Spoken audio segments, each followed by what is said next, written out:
חברים יקרים, שלום וברכה, חודש טוב ומבורך. ואלה תולדות אהרון ומשה ביום דיבר אדוני את משה בהר סיני.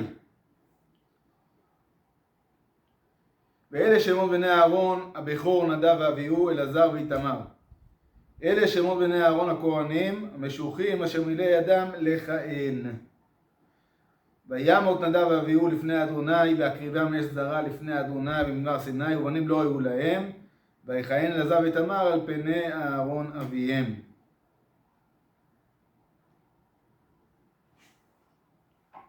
רש"י, ואלה תולדות אהרון ומשה, ואינו מזכיר אלא את בני אהרון, ונקראו תולדות משה, לפי שלימדן משה תורה. מלמד שכל המלמד את בן חברו תורה, מעלה עליו כתוב כאילו ילדו. ביום דיבר השם את משה, נעשו אלה תולדות שלו, שלימדן מה שלמד מפי הגבורה.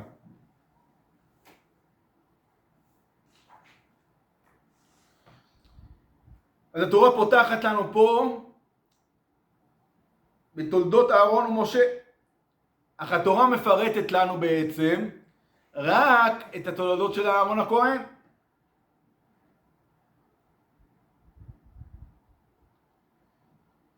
אז התשובה הפשוטה היא שהתורה מתייחסת כאן לבנים שיש להם תפקיד מיוחד במשכן, ואילו בניו של משה מוזכרים בהמשך בליקט משפחת עמרמי ומשפחת היצרים, כבניו של משה הנכדים של עמרם. אולם תשובה זו קשה, שהרי יש הפרדה בין הפסוקים. לאחר הפסוקים העוסקים בתולדותיו של אהרון נאמר הקריב את מטה לוי ועמדת אותו לפני אהרון, ובהמשך והיו אלה בני לוי בשמותם גרשון וקהת ומררי. ורק לאחר מכן התורה מפרטת את שמות בני המשפחות הללו ואת תפקידיהן. משום כך רש"י מסביר שאכן נזכרו רק בני אהרון, אולם היות שמשה לימד אותם תורה נקראו על שמו, שכל המלמד בן חברו תורה מעלה עליו כתוב כאילו ילדו. הפסוק הראשון שמזכיר את אהרון ומשה מדבר על תולדות, ואילו הפסוק השני המפרט את שמות הבנים מדבר על שמות בני אהרון.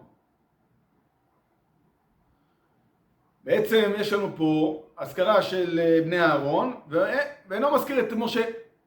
הפסוק הראשון באמת הזכיר את משה, את תולדות אהרון ומשה, אך כבר הפסוק השני ואלה שמות בני אהרון.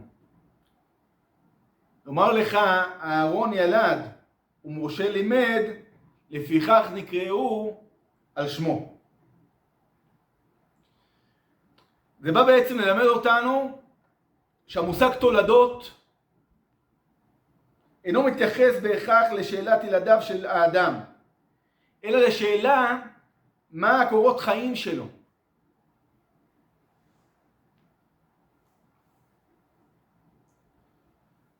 על נוח נאמר בתורה, אלה תולדות נוח, נוח איש צדיק תמים. ורק לאחר מכן התורה מפרטת על נוח 3 בנים. אז המדרש אומר על כך, תולדותיו של האדם אלו מעשיו הטובים.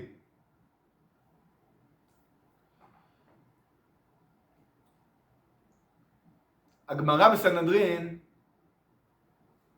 איננה מתכוונת לומר שאהרון לא לימד את בניו כלום.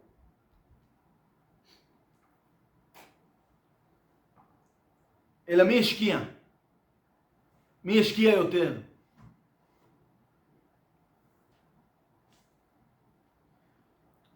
רש"י בא ללמד אותנו כלל מאוד חשוב.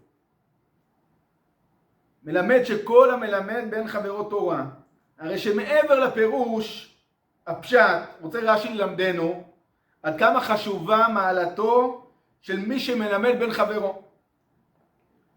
ולחכמים מדגישים שהמלמד איננו מחליף חלילה את ההורים ואיננו מנקה אותם מאחריות, ולכן הוא רק כאילו ילדו, ואיננו הופך לאביו הרוחני. על ידי לימוד התורה, האדם יכול להיוולד מחדש. ולכן מדגישים חז"ל כאילו ילדו, ולא כאילו גידלו וכדומה.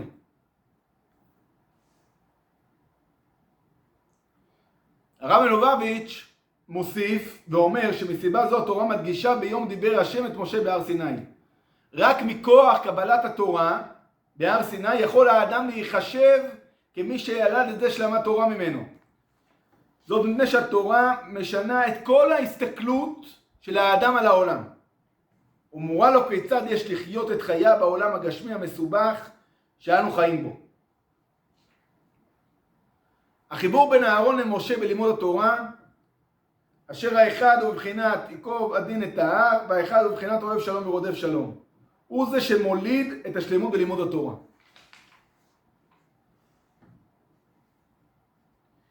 יש פה בעצם שלמות. יש פה אחד שמשקיע בלימוד התורה, בלמד תורה, בלהנחיל את התורה לדורות הבאים. ויש אחד שחי את התורה במובן של אוהב שלום ורודף שלום.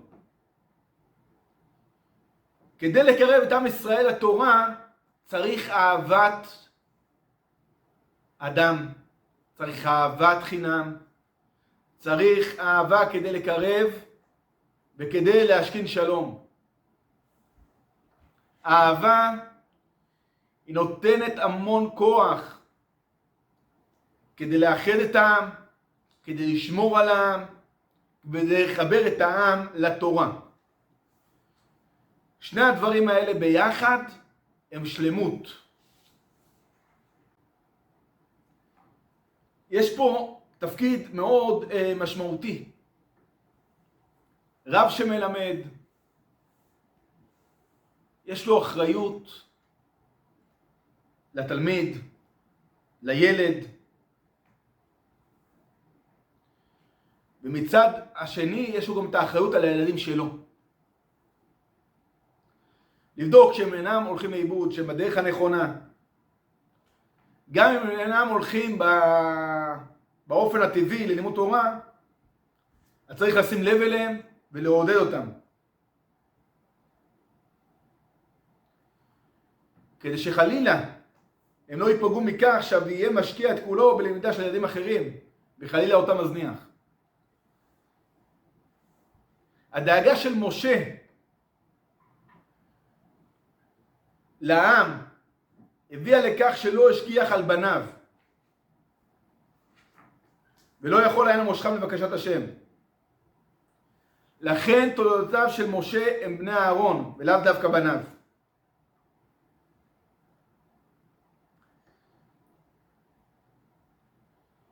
יש פה חיבור בין רב לתלמיד, בין תלמיד לרב. חיבור שבתולדות פה, 4 בניו של אהרון הכהן מוזכרים כאן, אף על פי ש2 מהם נהרגו. אבל כל 4 הבנים האלה זכו ללמוד מפי משה תורה, ולכן כולם הופיעו פה כמקשה אחת. האחריות שלנו זה להשתדל לחבר את חלקי הפאזל, לחבר את עם ישראל לתורה. אנחנו משתדלים לעשות הרבה דברים טובים לחברים שלנו, לסביבה שלנו, אבל לפעמים אנחנו שוכחים שאנחנו חלק מאוד גדול ממשהו גדול באמת. עם ישראל הוא משהו גדול, הוא משהו עצום, שבאמת ביום יום בגלל כל המחלוקות קשה לשים לב לחיבור העצום שיש בינינו. אבל כשאתה מסתכל על החיבור, ואתה מתמקד בחיבור, אתה מבין את העוצמה.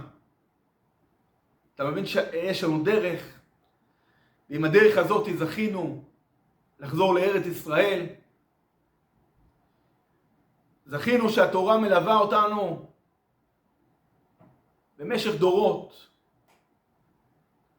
ועם מה ששמרה עלינו בגלות, שנזכה באמת לחיות את התורה, לאהוב את התורה ולהאהיב את התורה. ואז ייווצר השלמות, שמתוך זה שנאהב את התורה, ונלמד את התורה, ונבין את התורה. וכבר אמרנו בעבר שהתורה רחבה היא, ויש הרבה מה ללמוד, ותמיד יהיה מה לחדש, וגם במה להתחדש. אז זהו חברים, שיהיה חודש טוב, בשורות טובות, ושבת שלום.